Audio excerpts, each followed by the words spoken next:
The champagne bubbles caught the ballroom lights like tiny diamonds, each one rising and popping in a rhythm that matched my growing irritation.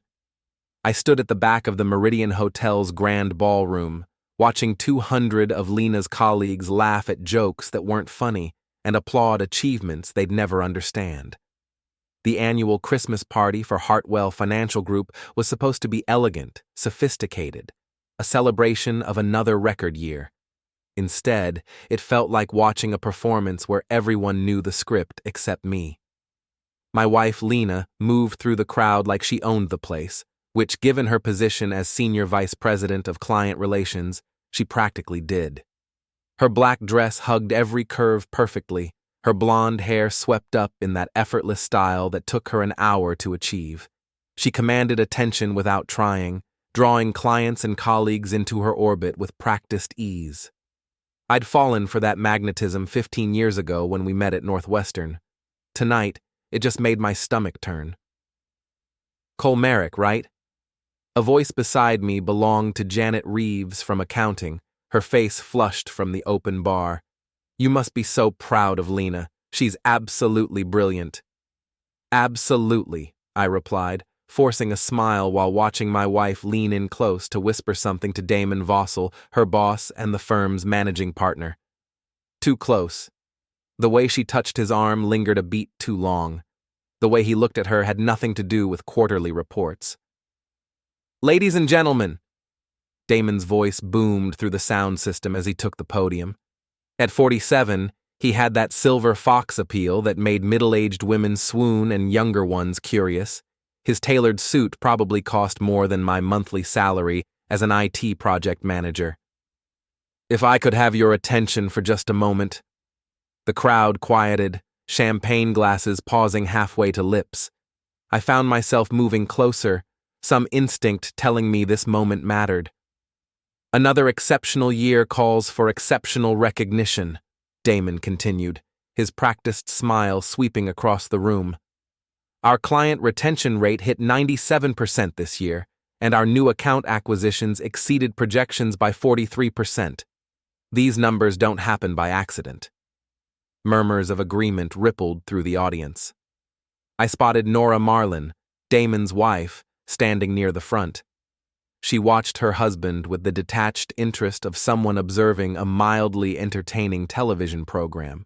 Married 22 years, 2 kids in college, and the kind of old money that made Damon's success look like pocket change. "I'd like to thank my most valuable employee." Damon raised his glass toward Lena, who stood about 10 feet away, "for everything she does, especially after hours."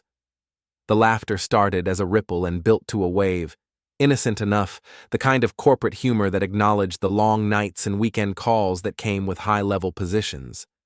But I'd been tracking those after-hour sessions for months, noting the patterns in a spreadsheet no one asked me to build.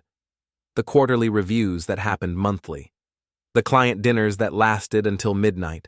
The synchronized calendar entries that matched too perfectly to be coincidental. Lena raised her own glass, her smile radiant and grateful. "Thank you, Damon. It's been my pleasure." The crowd applauded. Someone whistled. Janet Reeves nudged me with her elbow, expecting me to beam with pride at my wife's recognition. Instead, I set down my champagne and walked toward the front of the room. "Cole?"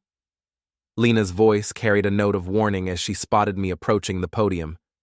I moved to the microphone, the sharp burst of feedback snapping every gaze in the ballroom toward me. Nearly 200 faces swung around, conversations cutting off mid-word. Damon's smile wavered as he grasped that his carefully staged moment was about to be taken over. "I'd like to thank you too, Damon," I said, my voice carrying clearly through the sound system. "Your wife Nora and I have become very close while you two work late." The silence that followed was absolute. Not the respectful quiet of an audience waiting for a punchline, but the vacuum that occurs when everyone simultaneously realizes they're witnessing something they shouldn't see. Champagne glasses froze halfway to lips. Conversations didn't just pause, they evaporated. Nora Marlin's eyebrows rose slightly, the only sign that she'd registered my words. Damon's face cycled through confusion, realization, and panic in the space of 3 heartbeats. Lena stood frozen, her glass trembling in her hand. "What the hell?" Damon started toward the microphone, but I'd already stepped away. "Enjoy the rest of your evening," I told the crowd, my voice steady despite the adrenaline coursing through my veins. "And remember, it's always important to recognize exceptional performance." I walked toward the exit, the crowd parting like I was carrying something contagious. Behind me, voices erupted in whispered speculation and nervous laughter. Someone dropped a glass, the crash echoing through the ballroom like an exclamation point. "Cole!" Lena's heels clicked rapidly across the marble floor as she chased after me. "Cole, stop!" I pushed through the hotel's revolving door, into the December cold, Chicago's wind cutting through my suit jacket. Lena caught up as I reached the valet stand, her face pale beneath her carefully applied makeup. "What the hell was that?" she hissed, glancing around to make sure no one could overhear. "Have you lost your mind?" "Have I?" I pulled out my valet ticket, my hands steadier than they had any right to be. 18 months, Lena. 18 months of quarterly reviews and client dinners and working weekends. "You're paranoid. You're seeing things that aren't there. Room 614 at this hotel. Last Tuesday. Damon's corporate account." I watched her face carefully, saw the moment the color drained completely from her cheeks. Should I keep going? The valet brought my Honda Accord, a practical car that looked embarrassingly modest next to the BMWs and Mercedes in the pickup line. I tipped the kid $5 and got behind the wheel. Lena leaned down to the passenger window, her breath fogging the glass. "You've ruined everything," she whispered. I rolled down the window just enough for her to hear my response. "Not yet." The drive home took 23 minutes through downtown Chicago's holiday traffic. 23 minutes to process what I'd just done, to consider the implications and consequences. By the time I pulled into our driveway in Lincoln Park, I'd made my decision. The confrontation at the party was just the opening move. The real game was about to begin. Our house sat on a tree-lined street that screamed upper-middle-class stability. 3 bedrooms, 2.5 baths, a mortgage that required both our incomes to manage comfortably. The Christmas lights I'd hung 3 weeks ago twinkled cheerfully, a mockery of domestic bliss. I sat in the driveway for a moment, engine running, looking at the home we'd built together. Sophie's bicycle leaned against the garage door, her homework probably spread across the kitchen table, where I'd left her working on a science project about the solar system. 10 years old, brilliant like her mother, with my stubborn streak and Lena's charm. She was spending the weekend at my sister's house, blissfully unaware that her parents' marriage was about to implode. My phone buzzed with a text from Lena. "We need to talk when I get home." I typed back, "Yes, we do." Inside, the house felt different, like the air pressure had changed. I loosened my tie and walked to my home office, a converted spare bedroom where I managed IT projects for a mid-sized consulting firm. The work paid well enough, kept regular hours, and left me with energy for the things that mattered. Sophie's soccer games, family dinners, the illusion of a happy marriage. I powered up my laptop and opened the spreadsheet I'd been maintaining for the past 6 months. Column A, date. Column B, Lena's stated activity. Column C, duration. Column D, verification. Column E, notes. The patterns were undeniable once you knew what to look for. Client dinners that happened on nights when those clients were out of town. Quarterly reviews scheduled monthly, always lasting exactly 3 hours. Weekend work sessions that coincided perfectly with Damon's wife visiting her sister in Milwaukee. I'd started tracking everything the night I found the hotel receipt in Lena's purse. She'd claimed it was for a client meeting, but the timestamp showed she'd checked in at 2:17 p.m. on a Tuesday when she was supposed to be at the office. When I called her at 3:30, she answered immediately, claiming to be in back-to-back meetings all afternoon. That's when the spreadsheet began. That's when I started paying attention to the details that had been hiding in plain sight for months. My phone rang at 11:47 p.m. Lena. Where are you? I asked, without preamble. Damage control. Half the partners were at that party, Cole. Do you understand what you've done? I understand perfectly. Do you? A long pause. In the background, I could hear voices, the clink of glasses. She was still at the hotel, probably in the bar with Damon and whoever else was trying to figure out how to contain the situation. Come home, I said. We'll talk. I don't think... Come home, Lena. Now. The line went quiet. Then, fine, give me an hour. I spent that hour preparing. Not for a fight. We'd had plenty of those over the years, the usual married couple disagreements about money and time, and whose turn it was to handle Sophie's school events. This was different. This required strategy. I printed out 6 months' worth of spreadsheet data, credit card statements I'd pulled from our joint account, and the hotel receipt that started everything. I arranged them on the kitchen table like evidence in a trial, which, in a way, they were. Lena arrived at 12:52 a.m., her key turning in the lock with the careful precision of someone trying not to wake a sleeping house. She found me sitting at the kitchen table, the documents spread out like a deck of cards. Cole? Sit down. She remained standing, her evening bag clutched in both hands like a shield. I know how this looks. How does it look? You're being ridiculous. Damon is my boss. We work closely together. That's what senior-level positions require. I picked up the hotel receipt, holding it between 2 fingers. The Meridian Hotel, room 614, Tuesday, October 15th, 3 hours and 17 minutes. Client meeting. With whom? She hesitated. Confidential. You know I can't discuss client details. I reached for my laptop, pulled up a browser window I'd bookmarked weeks ago. Hartwell Financial's client portal, public access for meeting confirmations. I turned the screen toward her. October 15th. No client meetings scheduled for Lena Merrick. Her face went through the same cycle I'd seen at the party. Confusion, realization, calculation. She was trying to figure out how much I knew, how much I could prove. You've been tracking me, she said finally. I've been tracking us, our marriage, our life together, the patterns that don't make sense unless you know what you're looking for. I stood up, walked to the refrigerator, and pulled out a bottle of water. My hands were steady, my voice calm. The adrenaline from the party had settled into something colder, more focused. How long? I asked. Cole. How long, Lena? She set down her purse, finally taking the chair across from me. Without the party lighting and the crowd's energy, she looked smaller, more fragile. The woman I'd married, the mother of my daughter, the person I'd trusted with everything that mattered. 14 months, she whispered. 14 months. Not a moment of weakness or a single mistake. More than a year of deliberate choices, careful planning, elaborate deceptions. I felt something shift inside my chest, like a gear clicking into place. Why? She looked up at me, tears starting to form. You wouldn't understand. Try me. He makes me feel alive, important, like I matter. And I don't?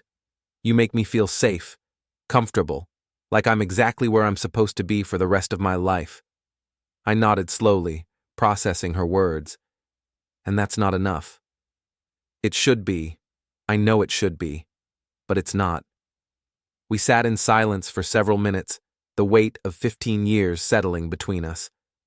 The kitchen clock ticked past 1 a.m., marking time in a house that would never feel the same. What happens now? She asked. I gathered up the papers, stacking them neatly. Now you decide what matters more, your marriage or your excitement. It's not that simple. It's exactly that simple. She reached across the table, her fingers brushing mine. We can work through this. Couples therapy. A fresh start. I'll end things with Damon. Will you? Yes. If that's what it takes. I looked at her hand covering mine, remembering when that touch meant everything. The problem isn't whether you'll end it. The problem is that you started it. I stood up, leaving her sitting alone at the table. I'm sleeping in the guest room tonight. Tomorrow, we figure out the details. Cole, please. Tomorrow, Lena. I walked upstairs, leaving my wife in the kitchen with the evidence of her betrayal spread out like a map of our failed marriage. In the guest room, I lay awake until dawn, staring at the ceiling and planning my next move. The toast at the party had been spontaneous, driven by anger and humiliation. Everything that came next would be calculated, methodical, and devastating. Lena had made her choice 14 months ago. Now it was time for me to make mine. Monday morning arrived with the kind of gray December sky that makes Chicago feel like the world's largest waiting room. I'd been awake since 5 a.m., sitting in the kitchen with coffee and my laptop, reviewing the spreadsheet that had become my roadmap through the wreckage of my marriage. Lena had left early for the office, claiming an emergency meeting with the partners. We both knew what that meeting was really about. My phone buzzed at 8:23 a.m. Text from my brother-in-law, Silas Oren. Dude, what happened at the party? Lena called Jennifer at midnight crying. Jennifer was my sister, married to Silas for 12 years, and the kind of person who collected other people's problems like some women collected shoes. She'd been trying to fix my marriage for months, suggesting date nights and weekend getaways and couples activities that might rekindle the spark. She meant well, but she'd been working with incomplete information. I called Silas back, knowing he'd be at his desk early. He worked cybersecurity for a downtown firm, the kind of guy who could trace a hacker through 7 proxy servers before his first cup of coffee. Cole? His voice carried concern and curiosity in equal measure. Jennifer's worried about you. I'm fine. Better than fine, actually. Lena said you accused her of having an affair at the Christmas party, in front of everyone. I didn't accuse her of anything. I thanked her boss for the extra time he's been spending with my wife. Silence on the other end. Silas was quick, always had been. He was putting pieces together. How sure are you? He asked finally. Completely. What do you need?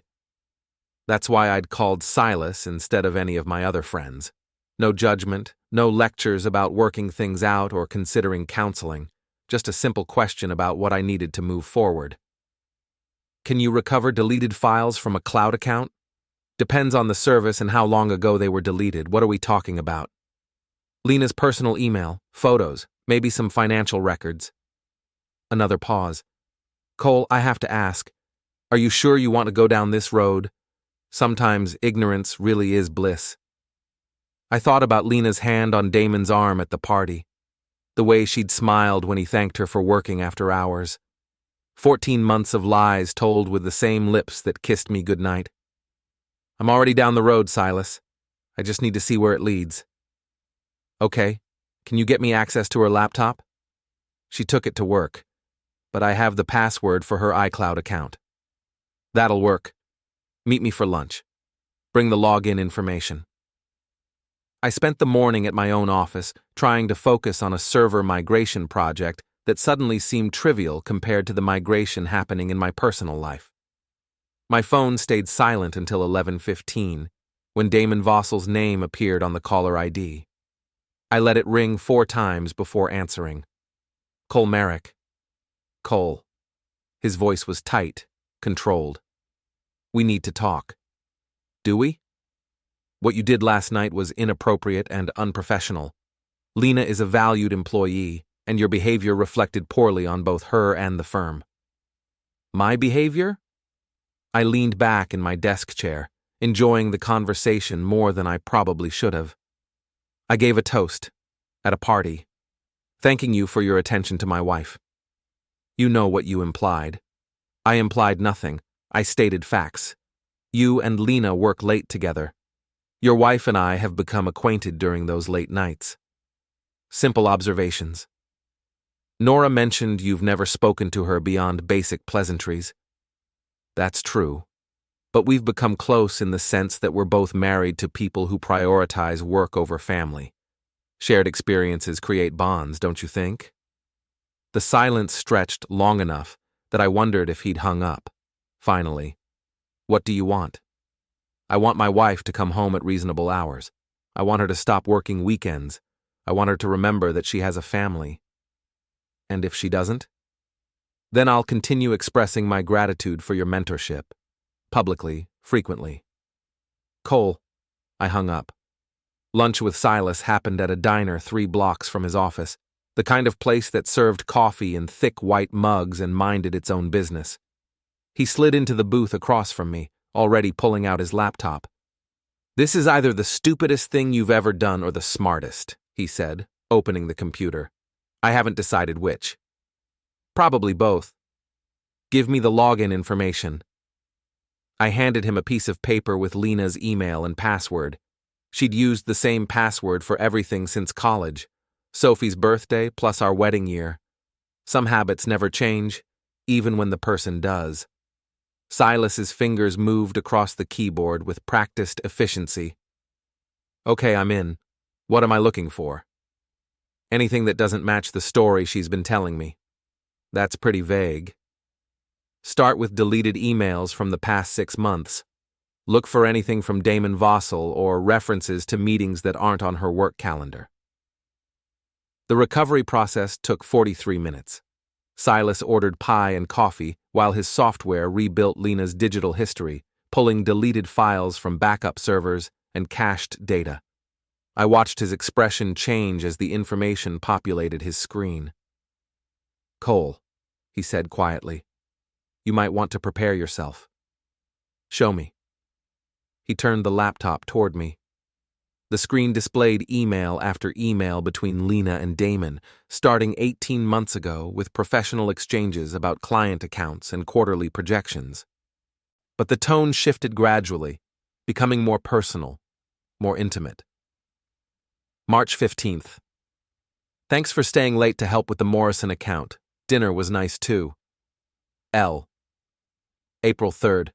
Can't stop thinking about our conversation yesterday. You understand me in ways I didn't expect. L. May 22nd. Tuesday can't come fast enough. Same place? D. Keep scrolling, Silas said.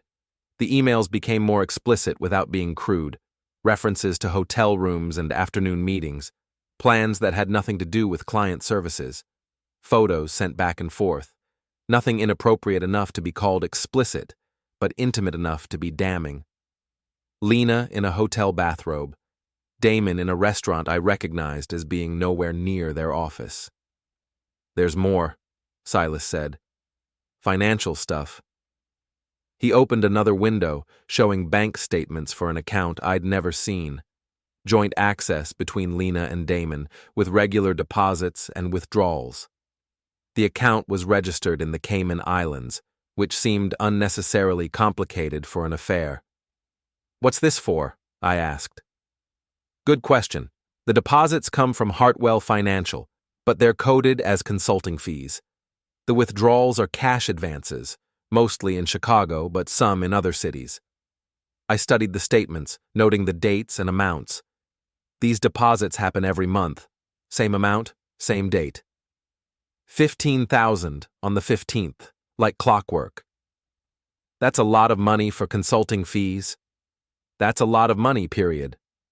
Silas pulled up another screen, this one showing travel records linked to Lena's credit cards. Hotel stays in cities where Hartwell Financial had no clients. Flights booked at the last minute, always for 2 passengers, always first class. "How long has this been going on?" I asked. "Based on the financial records, 14 months. Same timeline she gave you." I sat back in the booth, processing the information. The affair was one thing. Painful, humiliating, but ultimately a personal betrayal. The financial component suggested something more complex, potentially more serious. "Can you download all of this?" "Already done." Silas pulled out a flash drive. "Everything's on here. Emails, financial records, travel history, photos, the whole digital trail." I pocketed the drive, feeling its weight like a loaded gun. "What else can you find?" "What do you mean?" Damon's information, his email, his financial records, anything that might explain what they're really doing. Silas shook his head. That's a different level of intrusion. What we just did is morally questionable but technically legal. You have legitimate access to your wife's accounts as her spouse. Hacking Damon's private information is a felony. Even if he's stealing from his own company? Even then, you need to take what you have to the proper authorities if you suspect financial crimes. I nodded, understanding the boundary he was drawing. Silas had already risked enough by helping me recover Lena's deleted files. Asking him to commit actual crimes would end our relationship and potentially destroy his career. This is enough, I said. More than enough. We finished lunch in relative silence, both of us understanding that I'd crossed a line I couldn't uncross. The information on the flash drive would change everything. My marriage, Lena's career, possibly Damon's entire life. Once I acted on it, there would be no going back. "What's your plan?" Silas asked as we prepared to leave. "I'm not sure yet, but I know it starts with a conversation." "With Lena?" "With Damon's wife."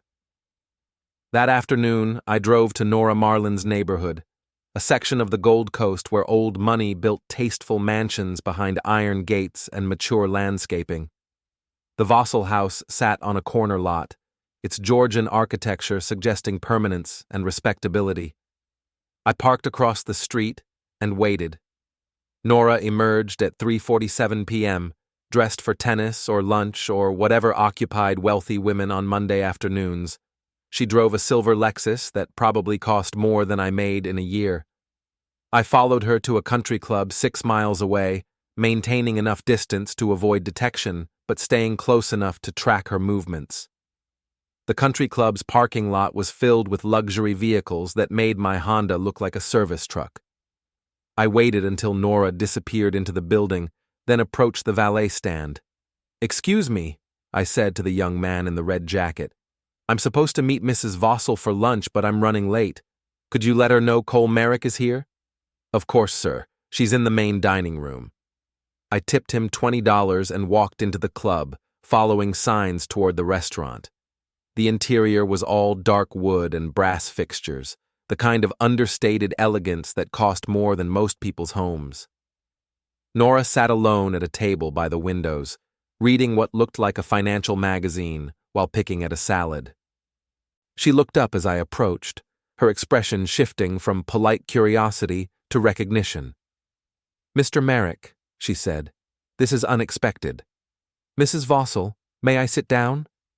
She gestured to the chair across from her. "Please, and call me Nora." I sat down, noting the way she studied my face. She was an attractive woman in her mid-40s, with the kind of bone structure that aged well, and the confidence that came from never having to worry about money. "I assume this is about last night," she said. "Partly. My husband was quite upset. He's not accustomed to public embarrassment." "I imagine not." She set down her fork, giving me her full attention. "What do you want, Mr. Merrick?" "I want to know if you're aware of your husband's relationship with my wife." "I'm aware that they work together closely." "That's not what I mean." She smiled slightly, the expression not reaching her eyes. "I know exactly what you mean. The question is whether you're prepared for the answer." "I think I am. My husband has had affairs before. 3 that I know of, possibly more. It's the price of being married to an ambitious man in a competitive industry." Her matter-of-fact tone surprised me. "And you're okay with that?" "I'm practical about it. Damon provides financial security and social status. I provide respectability and connections. It's a business arrangement that works for both of us." "What about love? What about it?" I studied her face, looking for signs of pain or resentment. Instead, I saw calculation, the same expression I'd noticed at the party when I delivered my toast. "Your wife is different," Nora continued. "The others were brief distractions. Lena has lasted longer than most. 14 months. You've been counting. I've been documenting." Her eyebrows rose slightly. How thoroughly? I pulled out my phone, scrolling to a photo I'd taken of one of the bank statements. Thoroughly enough. Nora examined the image, her expression sharpening. Where did you get this? Does it matter? She handed back the phone. This is more serious than a simple affair. What is it? I'm not certain, but that account structure isn't standard for personal use. It's designed to hide money movement. From whom? Regulators? Tax authorities? Possibly clients. I felt something cold settle in my stomach. Are you saying they're stealing? I'm saying the financial arrangement suggests activities beyond adultery. My husband is many things, but he's not stupid enough to risk his career for romance. Then why is he risking it? Nora signaled the waiter for the check. That's the question you should be asking, Mr. Merrick. And when you find the answer, I suggest you be very careful about what you do with it. She stood to leave, then paused. For what it's worth, I appreciate your directness last night. It's been a long time since someone spoke honestly in my presence. What will you tell your husband about this conversation? Nothing. Damon and I don't discuss his extracurricular activities. It's one of the rules that makes our arrangement work. I watched her walk away, her heels clicking confidently across the marble floor. The conversation had answered some questions while raising others that were potentially more dangerous. If Nora was right, Lena and Damon weren't just having an affair. They were involved in something that could destroy both their careers and possibly land them in federal prison. I drove home through rush hour traffic, the flash drive from Silas burning like a coal in my pocket. The information it contained was no longer just ammunition for a divorce proceeding. It might be evidence of financial crimes that would require careful handling and professional expertise. My phone rang as I pulled into the driveway. Lena. Where are you? She asked. Home. Where are you? Still at the office. We need to talk when I get there. Yes, we do. Cole, whatever you're thinking about doing, please don't. We can work this out. Can we? Yes, if you give me the chance. I looked at our house with its Christmas lights and normal suburban facade. Come home, Lena. We'll talk. I'll be there in an hour. I spent that hour preparing for a conversation that would determine the rest of our lives. The evidence from Silas painted a picture that was more complex than simple adultery. The financial records suggested crimes that could destroy not just our marriage, but Lena's freedom. When she walked through the door at 7:23 p.m., I was ready. Tuesday morning brought the kind of clarity that only comes after a sleepless night spent staring at evidence of your spouse's betrayal. I sat in my home office at 6 a.m., the contents of Silas's flash drive spread across my monitor like pieces of a puzzle that was finally starting to make sense. The conversation with Lena the night before had been predictable. Tears, promises, claims that she could end things with Damon and rebuild our marriage. What she didn't know was that ending the affair might not be enough anymore. The financial records showed a pattern that went beyond romance. Monthly deposits of exactly $15,000, always on the 15th, going back 14 months. Withdrawals that coincided with business trips to cities where Hartwell Financial had no legitimate clients. Hotel stays that lasted longer than any reasonable business meeting would require. My phone buzzed with a text from Lena. Flying to Milwaukee today for the Henderson account, back tomorrow evening. We'll talk then. I pulled up Hartwell Financial's client database, using the login credentials Lena had shared with me months ago when I helped her with a presentation. The Henderson account was real, but it was managed by a different team. Lena had no business being in Milwaukee. Another text, this one from a number I didn't recognize. Mrs. Henderson is in Cabo until next week. Thought you should know. N. Nora Vossel. Somehow she'd gotten my number and was providing information that confirmed my suspicions. Lena wasn't going to Milwaukee for business. She was going there for Damon. I called my office and took a personal day, claiming a family emergency that wasn't entirely untrue. Then I drove to O'Hare Airport, arriving just as the morning rush was hitting full stride. Lena's flight to Milwaukee was scheduled to depart at 10:15 a.m. from Concourse B. I bought a coffee and found a seat with a clear view of the departure gate. At 9:47 a.m. I spotted them. Lena and Damon walking together, not touching but moving with the synchronized rhythm of people who knew each other intimately. They checked in separately but sat together in the departure lounge, Lena's hand resting on Damon's arm as they talked quietly.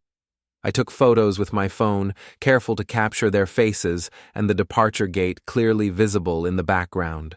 When their flight was called, I watched them board together, Damon's hand briefly touching the small of Lena's back as they walked down the jetway. The return flight was scheduled for 6:30 p.m. the next day. That gave me 26 hours to prepare for their homecoming. I drove back into the city, stopping at an electronics store where I purchased a small GPS tracking device designed for keeping tabs on teenage drivers. The device was magnetic, about the size of a matchbook, and could be monitored through a smartphone app. I also bought a digital camera with a telephoto lens and a voice recorder small enough to fit in a shirt pocket. My next stop was the Meridian Hotel downtown, the same place where I'd confronted Lena and Damon at the Christmas party. The hotel where, according to the credit card statements, they'd been meeting for months. I approached the front desk with the confidence of someone who belonged there. "Excuse me, I'm trying to reach my business partner, Damon Vossel. I believe he has a regular reservation here." The clerk, a young woman with practiced professionalism, checked her computer. "I'm sorry, sir. I can't provide information about guest reservations." "Of course. Could you just confirm if he's checked in today? It's regarding an urgent business matter." "I really can't. I understand. Thank you anyway." I walked away from the desk but remained in the lobby, observing the flow of guests and staff. The Meridian was the kind of hotel that catered to business travelers and wealthy tourists, with enough traffic to provide anonymity but enough luxury to feel special. Perfect for an affair. At 2 p.m., I positioned myself in the hotel bar with a clear view of the elevator bank. If Lena and Damon were following their established pattern, they would return from Milwaukee and come directly here. The GPS tracker was in my pocket, ready to be attached to Damon's car when the opportunity presented itself. My phone rang at 3:17 p.m. Jennifer, my sister. "Cole? Silas told me what's happening. Are you okay?" "I'm fine." "Where are you?" "Following up on some information." "Cole, whatever you're planning, please think about Sophie. She doesn't deserve to be caught in the middle of this." Sophie, my 10-year-old daughter, currently at Jennifer's house, blissfully unaware that her family was disintegrating. She'd asked me that morning why Mommy seemed sad lately. I'd told her that sometimes grown-ups have problems to work through, but that we both loved her very much. "I'm thinking about Sophie," I said. "That's why I need to know the truth. The truth might be worse than what you imagine. It already is." Jennifer sighed. "Just be careful, and call me if you need anything." At 4:43 p.m., Damon's black BMW pulled into the hotel's valet circle. He handed the keys to the attendant and walked into the lobby alone. I gave him a 5-minute head start, then approached the valet stand. "Excuse me," I said to the attendant. "The gentleman who just arrived in the BMW, did he leave anything in the car? I'm supposed to meet him." "No, sir. Nothing visible." I palmed the valet a $20 bill. "I need to grab something from his trunk. Could you get the car for just a moment?" The young man looked uncertain. "I'm not supposed to. It'll just take 30 seconds. Business documents." Another 20 convinced him. He retrieved Damon's car and popped the trunk. While he pretended to look the other way, I attached the GPS tracker to the inside of the rear wheel well, where it would be invisible, but still maintain satellite contact. "Thanks," I said, closing the trunk. Found what I needed. Now I could track Damon's movements without following him directly. The smartphone app showed his location in real time, updating every 30 seconds. Currently, the BMW was parked at the Meridian Hotel. In a few hours, It would lead me to whatever other secrets he and my wife were hiding. I drove home and spent the evening reviewing the evidence I'd collected. Photos of Lena and Damon at the airport, bank statements showing regular transfers to the Cayman account, travel records that didn't match their stated business activities, email exchanges that had grown increasingly intimate over 14 months. But I still didn't understand the financial component. $15,000 per month was too much money for personal expenses, even for an affair conducted in luxury hotels. The amount suggested business transactions, possibly illegal ones. I called Silas at 9 p.m. I need another favor. What kind of favor? Research, financial crimes, specifically involving client funds and offshore accounts. Cole, you're getting into dangerous territory. I'm already in dangerous territory. I just need to understand the landscape.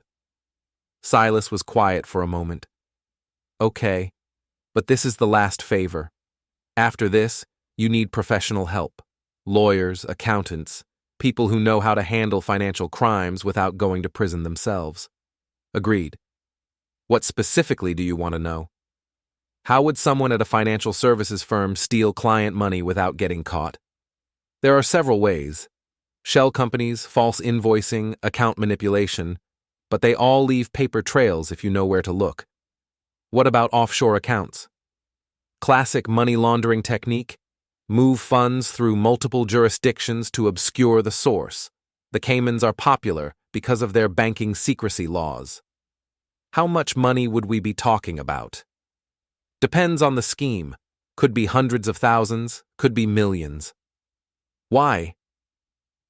I told him about the monthly $15,000 deposits, the travel to cities with no legitimate business purpose, the coordination between Lena and Damon that went beyond a simple affair. Cole, Silas said when I finished, if you're right about this, your wife isn't just cheating. She's potentially involved in securities fraud. What does that mean? It means federal charges, prison time, asset forfeiture. It means your daughter's mother could go to jail for a very long time. I sat in my dark office, processing the implications. Part of me wanted to protect Lena, to find a way to extract her from whatever scheme Damon had involved her in. But another part of me, a part that was growing stronger, wanted to see justice done regardless of the personal cost. What should I do? Nothing tonight. Tomorrow you take everything you found to a lawyer who specializes in financial crimes. Let them decide whether it's worth pursuing. And if it is, then you decide whether you want to be the person who destroys your wife's life or the person who helps her escape the consequences of her choices. After hanging up with Silas, I checked the GPS tracker app. Damon's BMW was still at the Meridian Hotel, had been there for over 5 hours. Either he was having a very long dinner or he was staying the night. Since Lena was supposedly in Milwaukee until tomorrow, his presence at the hotel suggested he was meeting someone else. I grabbed my camera and drove back downtown. The Meridian's bar was busy with the usual crowd of business travelers and downtown professionals. I found a corner table with a view of the elevator bank and ordered a beer I didn't want. At 10:23 p.m., Damon emerged from the elevators with a woman I didn't recognize, mid-30s, professionally dressed, attractive in the polished way that suggested money and education. They sat at a table near the windows, their conversation intense and focused. I used the camera's telephoto lens to capture their faces, the woman's gestures, the documents they spread between them on the table. They weren't lovers. Their body language was too formal, too businesslike. This was a meeting, not a date. The woman left first at 11:07 p.m., carrying a briefcase and walking with the purposeful stride of someone with important places to be. Damon remained at the table for another 20 minutes, making phone calls and reviewing papers. When he finally stood to leave, I was ready. I followed him to the parking garage, staying far enough back to avoid detection, but close enough to see which car he approached. The BMW was parked on the 3rd level, and Damon spent several minutes in the driver's seat before starting the engine. I waited until he'd exited the garage before checking the GPS app to confirm he was heading home. The photos from the bar would need analysis, but they suggested Damon's activities went beyond his affair with Lena. The mystery woman, the business documents, the late-night meeting, all pointed to a larger operation that might involve multiple people and significant amounts of money. I drove home through empty streets, my mind working through the possibilities. If Lena was involved in financial crimes, she was either a willing participant or an unwitting accomplice.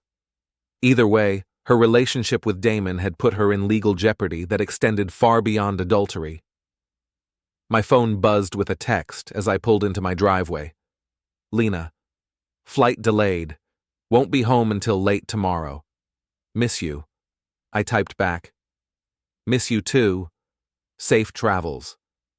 The lie came easily, which should have bothered me more than it did. But after 14 months of being lied to, I was discovering that deception was a skill that could be learned quickly when necessary. Tomorrow, Lena would return from her fake business trip to find that her husband had spent the day gathering evidence that could destroy her career and possibly her freedom. The question was what I would do with that evidence, and whether I was prepared for the consequences of my choices. I fell asleep that night thinking about Sophie, wondering how to explain to a 10-year-old that sometimes the people we love make choices that change everything, and that sometimes the truth is more important than happiness. Wednesday arrived with the weight of inevitability. I woke at 5 a.m., my mind immediately focused on the tasks ahead.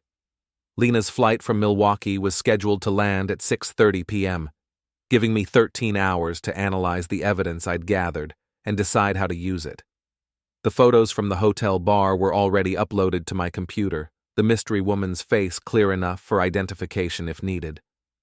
I made coffee and settled into my home office, spreading the financial documents across my desk like a general planning a campaign. The pattern was becoming clearer with each review.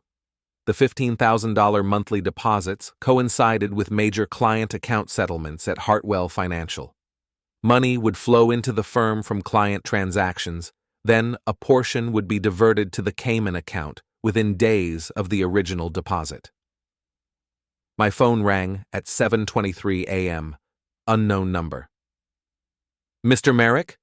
This is Agent Rhea Morrison from the FBI's Financial Crimes Unit. We need to talk. The coffee cup slipped from my hand, shattering on the hardwood floor. I'm sorry, what? Federal Bureau of Investigation. We're investigating irregularities at Hartwell Financial Group, and your name has come up in connection with our inquiry. My name?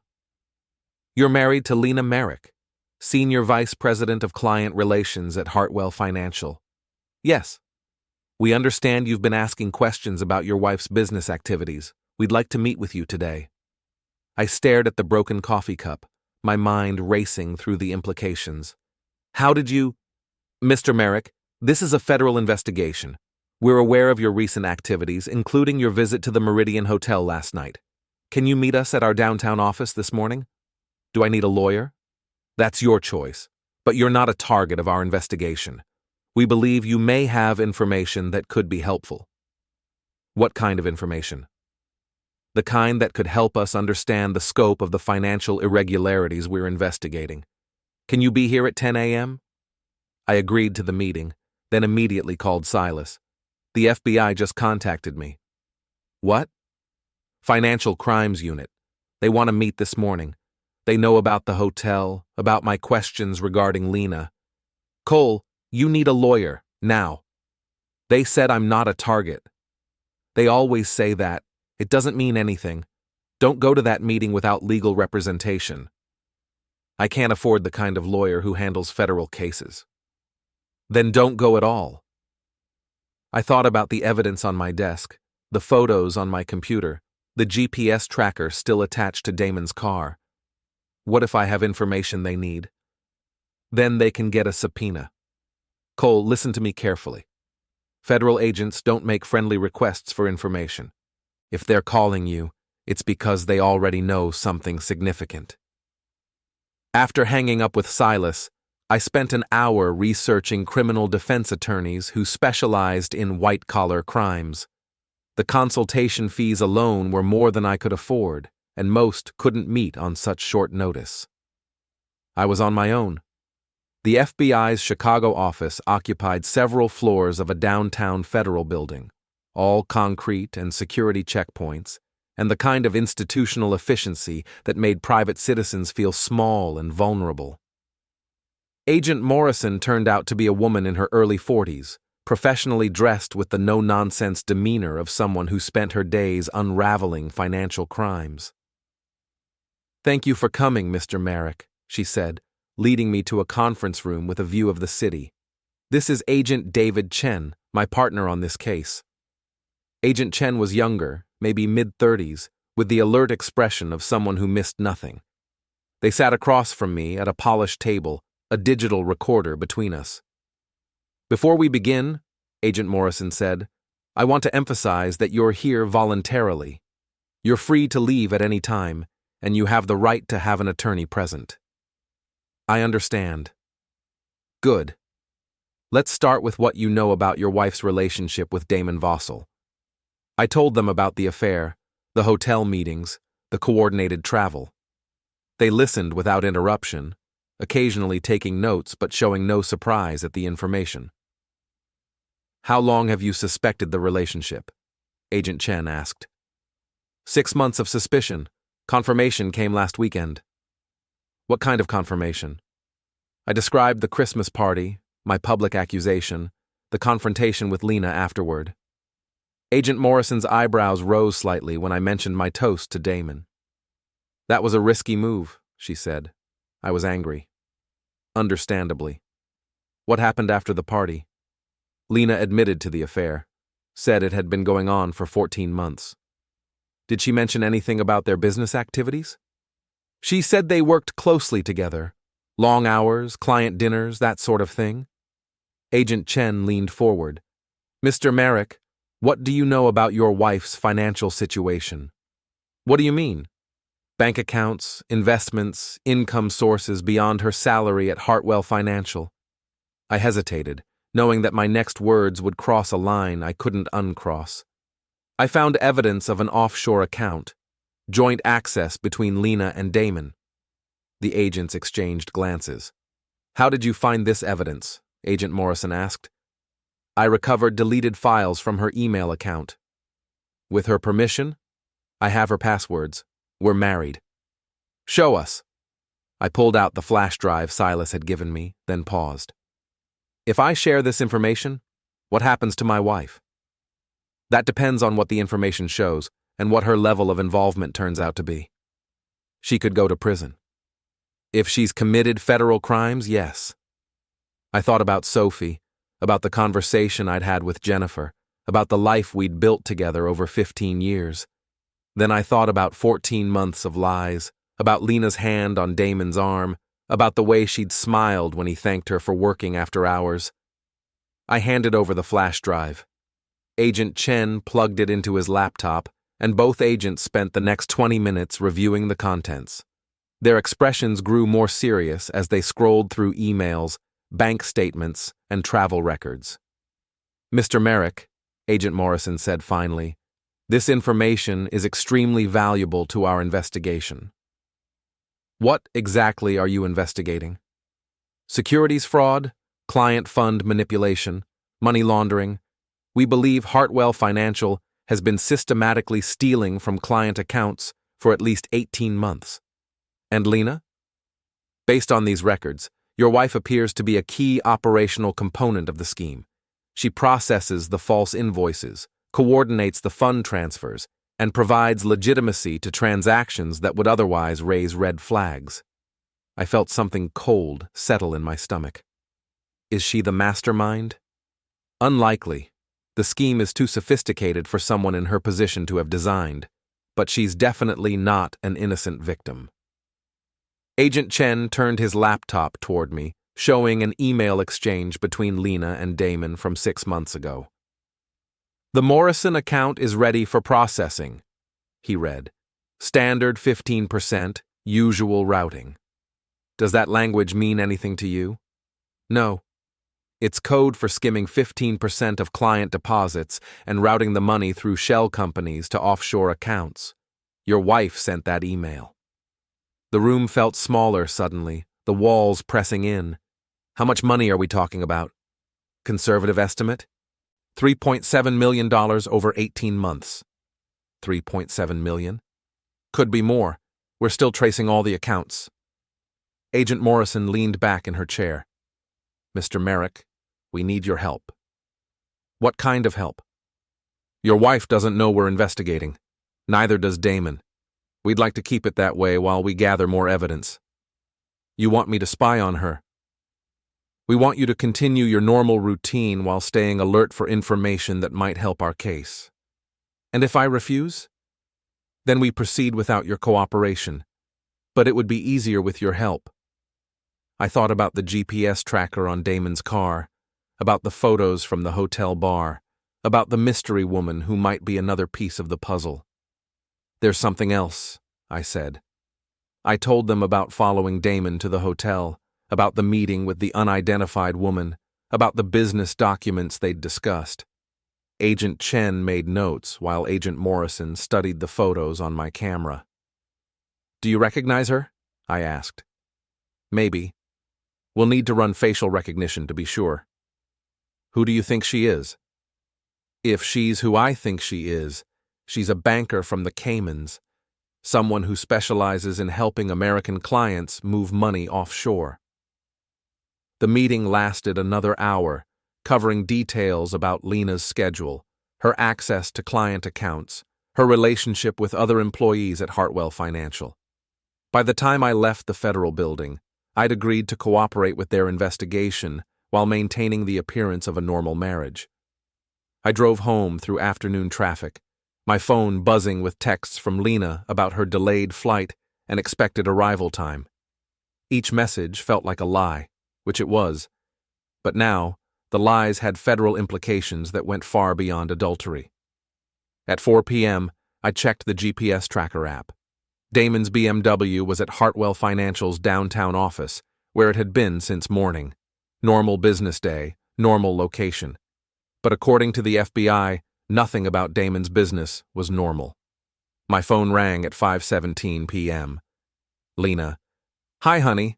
Just boarded. Should be home by 8. How is Milwaukee? Productive. The Henderson account is moving forward. Another lie, delivered with the same casual tone she used to discuss dinner plans or Sophie's homework. I wondered how many lies I'd accepted over the past 14 months, how many times I'd believed stories that were carefully crafted deceptions. I'll pick up dinner, I said. Chinese okay? Perfect. I love you. Love you too. The words felt strange in my mouth, like speaking a foreign language I'd once known fluently. Did I still love her? Could love survive not just betrayal, but the knowledge that the person you'd trusted with everything was capable of federal crimes? I spent the remaining hours before her arrival preparing for a performance that might determine the rest of our lives. The evidence was hidden, the cooperation with federal agents secret, the GPS tracker still monitoring Damon's movements. When Lena walked through our door, she would see the same husband she'd been lying to for over a year. She wouldn't know that everything had changed. At 7:43 p.m., I watched from the window as a taxi dropped her off at our front door. She looked tired, carrying her overnight bag and the laptop that contained evidence of financial crimes. She looked like the woman I'd married, the mother of my daughter, the person I'd shared my life with for 15 years. She also looked like someone who could go to federal prison for a very long time. Hey, she said, setting down her bag and kissing my cheek. Miss me? Always, I replied, wondering if she could hear the lie in my voice as clearly as I could hear hers. The performance had begun. Thursday morning brought the kind of Chicago cold that cuts through winter coats and makes you question why anyone chooses to live in the Midwest. I stood at the kitchen window, watching Lena scrape ice off her windshield, moving with the efficient motions of someone who had places to be and secrets to protect. She'd spent the evening telling me about her successful trip to Milwaukee, describing client meetings that never happened and business developments that existed only in her imagination. I'd played my part perfectly, the supportive husband, interested in her work, proud of her success. The performance was easier than I'd expected, probably because I'd been unknowingly rehearsing it for 14 months. My phone buzzed as Lena's car disappeared around the corner. Text from Agent Morrison, "Need to meet, new developments, 10 a.m., same location." The FBI building felt different the second time, less intimidating but more ominous. I was no longer a confused husband seeking answers. I was a cooperating witness in a federal investigation that could destroy my family. Agent Morrison met me in the lobby, her expression grim. "We've identified the woman from your photos." "And?" "Rebecca Santos, Vice President of Private Banking at Cayman National Trust. She specializes in helping wealthy Americans move money offshore." We rode the elevator in silence, the implications settling over me like a weight. If the FBI was right, Lena wasn't just having an affair or even just stealing money. She was involved in an international money laundering operation. Agent Chen was waiting in the same conference room, surrounded by documents and computer printouts. "Mr. Merrick, we've had a breakthrough." He turned his laptop toward me, showing a series of bank transfers that looked like a complex web of financial transactions. "Your wife's offshore account is connected to 12 other accounts across 4 countries. The money trail leads back to at least 47 client accounts at Hartwell Financial." 47? Conservative estimate. Could be more once we finish tracing all the connections. Agent Morrison sat across from me, her expression serious. "Mr. Merrick, this is no longer a simple embezzlement case. We're looking at organized financial fraud on an international scale. And Lena is part of it. Your wife is a key operational component. Without her access to client accounts and her ability to process false invoices, the scheme couldn't function." I stared at the computer screen, watching numbers that represented stolen money, ruined retirement accounts, destroyed trust. How many people have they hurt? We're still calculating the full scope of the damage, but we estimate at least 200 clients have had money stolen from their accounts. 200 people. Families who trusted Hartwell Financial with their savings, their retirement funds, their children's college money, all of it filtered through accounts that my wife helped manage. "What happens now?" I asked. "We need more evidence before we can move. Financial crimes require extensive documentation to prosecute successfully." "How can I help?" Agent Chen leaned forward. "We need access to your wife's current activities, real-time information about meetings, transactions, communications. You want me to spy on her? We want you to observe and report. Nothing illegal, nothing that puts you in danger." "What about my daughter?" "Sophie will be protected. Children aren't held responsible for their parents' crimes. But she'll lose her mother." Agent Morrison's expression softened slightly. "Mr. Merrick, your wife made choices that put your family in this situation. You're trying to limit the damage." I thought about Sophie, currently at school learning about the solar system, blissfully unaware that her mother was involved in federal crimes. How do you explain to a 10-year-old that the person who reads bedtime stories and helps with homework is also a criminal? "What specifically do you need?" "Your wife's schedule for the next week, any unusual meetings or travel plans, access to her home computer if possible. She keeps her laptop password protected." "We can help with that." Agent Chen pulled out a small device that looked like a USB drive. "This will copy her hard drive automatically. Just plug it in when she's not around." I pocketed the device, feeling like I was crossing another line in a journey that had no clear destination. "How long before you arrest them?" "Depends on what we find. Could be weeks, could be months." "And I just pretend everything is normal?" "You maintain your routine while gathering information. Think of it as protecting your family's future." The drive home took me through downtown Chicago, past Hartwell Financial's office building where my wife was probably sitting in meetings, processing invoices that stole money from innocent people. The city looked different now, like I was seeing it through new eyes that recognized the corruption hiding behind respectable facades. I stopped at Sophie's school for lunch, a tradition we'd maintained since kindergarten. She ran toward me across the playground, her backpack bouncing, her smile bright enough to cut through the moral complexity that had consumed my life. "Daddy!" She hugged me with the unself-conscious affection that only children possess. "Guess what? Mrs. Patterson says I can enter my solar system project in the science fair." "That's wonderful, sweetheart." We sat on a bench overlooking the playground, sharing the sandwich I'd brought while she chattered about planets and gravitational forces and whether there might be life on Mars.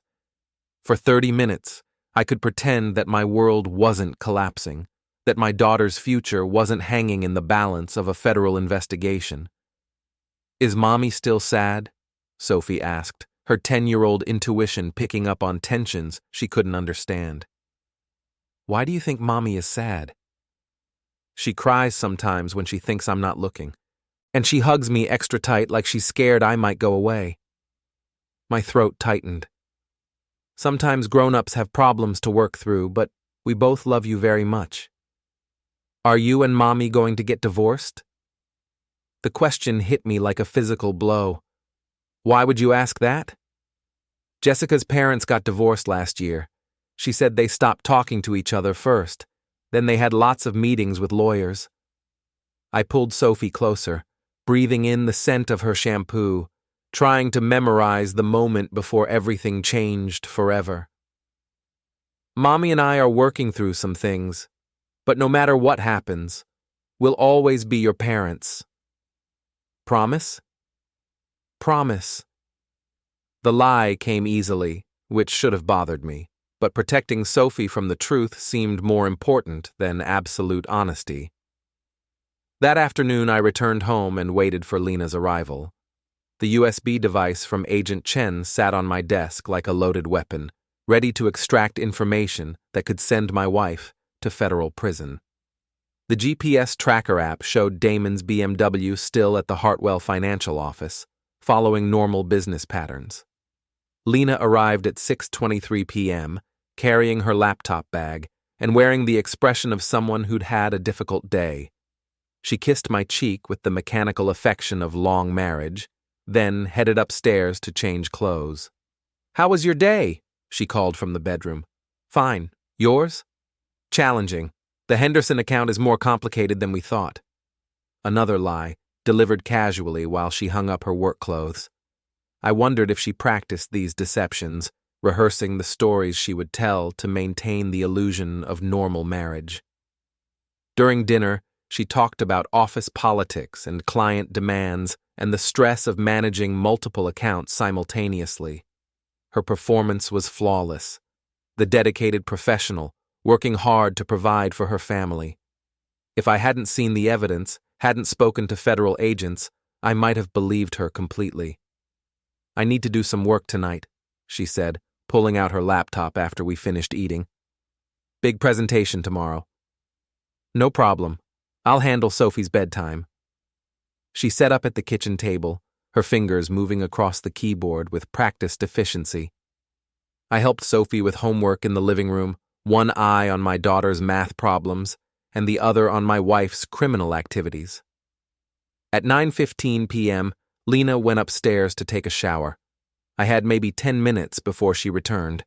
The USB device felt heavy in my pocket as I approached her laptop, still open on the kitchen table.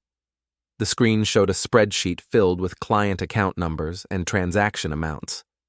Even without understanding the details, I could see the pattern: systematic withdrawals from multiple accounts, always in amounts small enough to avoid triggering automatic alerts.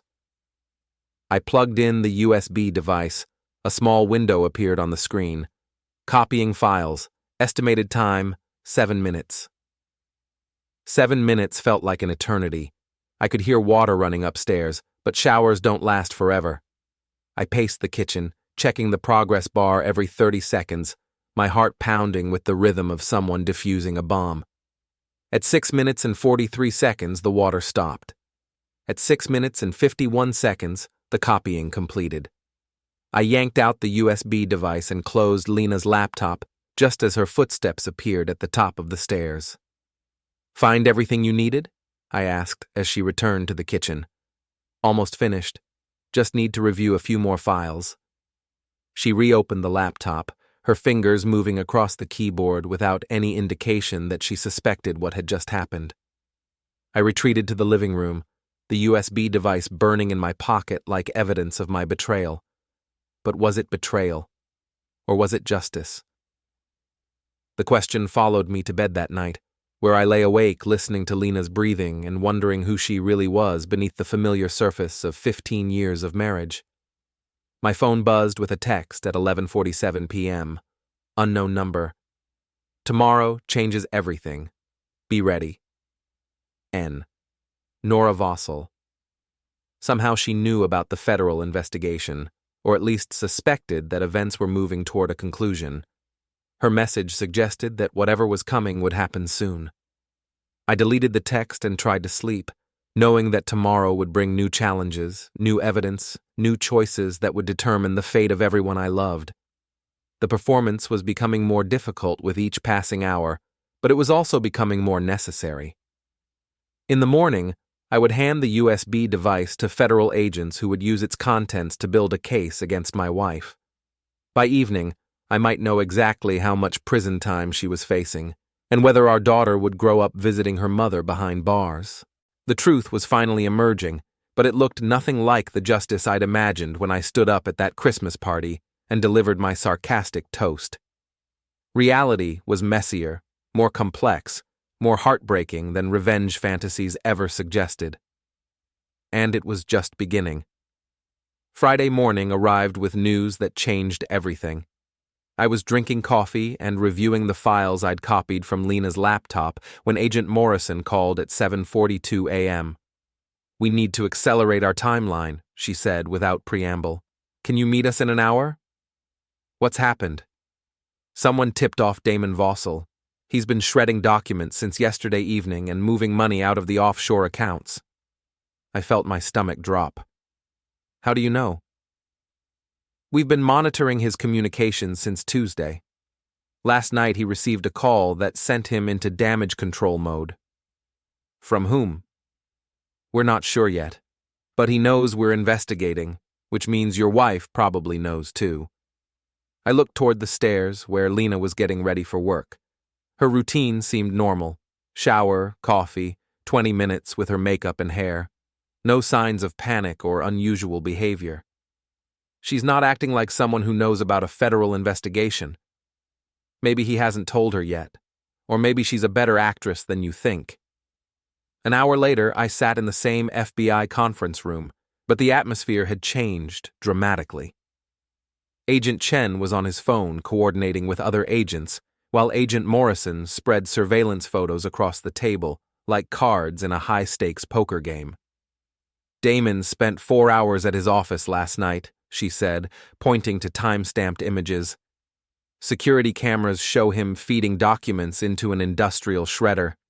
Then he went home and spent 2 hours on encrypted phone calls." "What kind of documents?" "We won't know until we can search his office, but the timing suggests client files and financial records." Agent Chen ended his call and joined us at the table. "The offshore accounts are being drained. 3.2 million transferred to banks in Switzerland and Singapore since midnight." "Can you stop the transfers?" "Not without revealing our investigation, and we need more evidence before we can get seizure orders from international courts." Agent Morrison leaned forward. "Mr. Merrick, we need to move faster than planned. Can you find out what your wife knows and when she learned it?" "How?" "Direct confrontation. Tell her you know about the federal investigation and see how she reacts." "That's dangerous." "Everything about this situation is dangerous. But if she's planning to run, we need to know immediately." I thought about Sophie, about the promise I'd made to protect her, regardless of what happened between her parents. "What about my daughter?" We'll have agents nearby when you confront your wife. If the situation becomes volatile, we can intervene quickly. And if Lena decides to disappear? Then she becomes a fugitive, and your daughter stays with you. The drive home felt like traveling toward a confrontation I wasn't prepared for. The GPS tracker showed Damon's BMW at Hartwell Financial, following normal patterns despite the previous night's document destruction. Either he was maintaining appearances, or he genuinely believed he'd covered his tracks. I called my sister Jennifer from the car. I need you to pick up Sophie from school today. Why? What's happening? I can't explain right now. Just keep her at your house until I call you. Cole, you're scaring me. I'm scared too, but Sophie needs to be somewhere safe while Lena and I work through some things. Jennifer agreed, though I could hear the worry in her voice. Sophie would be confused about the change in routine, but confusion was better than witnessing what might happen when I confronted her mother with evidence of federal crimes. Lena arrived home at 6:15 p.m., her usual time, carrying her laptop bag and wearing the expression of someone who'd had a normal day at the office. She kissed my cheek with practiced affection, then noticed Sophie's absence. Where's Sophie? Jennifer's house. I thought we could use some time to talk. Her expression sharpened slightly. About what? About your business trip to Milwaukee, about your relationship with Damon, about the FBI investigation. The color drained from her face so quickly I thought she might faint. She set down her laptop bag with careful precision, like someone handling explosives. What FBI investigation? Securities fraud, money laundering, international financial crimes. Should I continue? She walked to the kitchen counter, gripping it with both hands. How long have you known? Since Wednesday. They contacted me after I started asking questions about your offshore accounts. Cole, $3.7 million, Lena. 200 victims. 47 client accounts compromised. She turned to face me, tears starting to form. You don't understand. Then explain it to me? It wasn't supposed to be this big. When it started, we were just skimming small amounts from accounts that wouldn't miss the money. When it started? 18 months ago. Damon said the firm was struggling, that we needed to find creative ways to maintain profitability. So you decided to steal from clients. We decided to borrow from accounts that had excess liquidity. The plan was to pay everything back once the market improved. I stared at her, amazed by her ability to rationalize theft as temporary borrowing. And the affair? That just happened. We were working closely together, spending long hours planning the transactions. One thing led to another. One thing led to $3.7 million in stolen money. She wiped her eyes, smearing her makeup. How much do they know? Everything. Your emails, the offshore accounts, the shell companies, the meeting with Rebecca Santos. Rebecca Santos? The banker from the Caymans. They have photos of Damon meeting with her at the Meridian Hotel. Lena sank into a kitchen chair, the weight of exposure finally settling over her. What happens now? That depends on whether you cooperate with the investigation. Cooperate how? Tell them everything. Help them recover the stolen money. Testify against Damon if necessary. I can't do that. Why not? Because he'll destroy me. Damon has connections, resources, lawyers who can make this all my fault. I pulled out my phone, showing her the GPS tracking app. Damon's BMW. I've been monitoring his movements for 3 days. Her eyes widened. You've been tracking him? I've been tracking both of you. The FBI has been tracking all of us. This investigation is bigger than your affair, bigger than your theft, bigger than anything you can control by staying loyal to Damon. Cole, you have to help me. I am helping you. I'm giving you the chance to cooperate before they arrest you. When will that happen? Soon, maybe tomorrow, maybe next week. But it's going to happen. She stood up, pacing the kitchen like a caged animal. I need to think. I need to figure out my options. Your options are cooperate or go to prison. Those are the only choices left. My phone rang. Agent Morrison. Mr. Merrick, we have a situation. Damon Vossel just booked a flight to Switzerland. Leaves tomorrow morning. I looked at Lena, who was watching my face carefully. Hold on. I covered the phone. Damon's running. Flight to Switzerland tomorrow. That's impossible. He has meetings all next week. Apparently not. I uncovered the phone. Agent Morrison, my wife is here. She wants to cooperate. Bring her in, tonight. We'll be there in an hour. After hanging up, I found Lena sitting at the kitchen table, her head in her hands. This is really happening, isn't it? Yes. What about Sophie? She stays with me. You'll probably be arrested within the next few days. For how long? Federal sentences for financial crimes start at 5 years. Could be longer depending on your level of involvement. She looked up at me, her face streaked with tears. Do you hate me? The question caught me off guard. Did I hate her? I was angry, betrayed, disgusted by her choices, but hate felt too simple for the complexity of emotions I was experiencing. I hate what you've done. I hate the lies, the theft, the way you've destroyed our family. But I don't hate you. Why not? Because you're Sophie's mother. Because we had 15 good years before you made these choices. Because hate takes too much energy, and I need to focus on protecting our daughter. We drove to the FBI building in silence, both of us understanding that our marriage was ending not with arguments or counseling sessions, but with federal agents and cooperation agreements. The city lights blurred past the windows, Chicago looking like any other night despite the fact that everything was changing. Agent Morrison met us in the lobby, her expression professional, but not unkind. Mrs. Merrick, thank you for coming in. What happens now? Lena asked. Now we talk. You tell us everything you know about the financial scheme, and we discuss your options for cooperation. And my husband? Mr. Merrick has been very helpful to our investigation. He's not in any legal jeopardy. We rode the elevator to the same conference room where I'd been meeting with agents for the past week. But this time, Lena was the focus of attention, the person whose choices would determine how the investigation proceeded. Agent Chen was waiting with a stack of legal documents and a digital recorder. Mrs. Merrick, before we begin, I need to inform you of your rights.